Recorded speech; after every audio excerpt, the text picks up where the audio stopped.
नमस्कार दोस्तों, स्वागत है मेरे चैनल में आपका। आज की कहानी इंसान की फितरत है, तो बने रहिए। पुराने समय की बात है।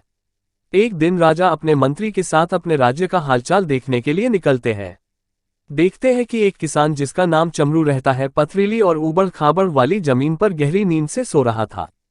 चमरू को देखकर राजा अपने मंत्री से कहते हैं कि जरा इसे देखो, ये बेचारा इस असुविधापूर्ण स्थिति में भी कितनी शांति से सो रहा है, और एक हम हैं जो कि इतनी अच्छी सुविधाएं के बावजूद भी अगर थोड़ी भी अड़चन आई तो ठीक से सो नहीं पाते हैं।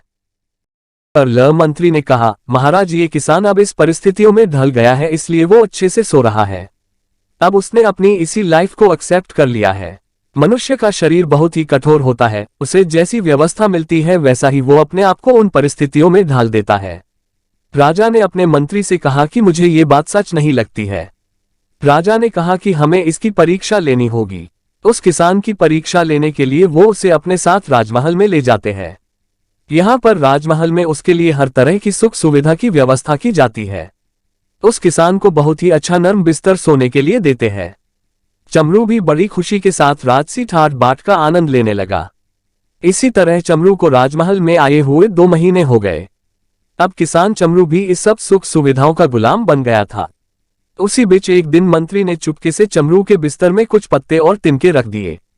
चमरू को तो अब इन सब सुख सुविधाओं की आदत लग गई थी, इसलिए वो बिस्तर में ऐसे पत्ते और तिनके रखने की वजह से सारी रात करवटें बदलता रहा।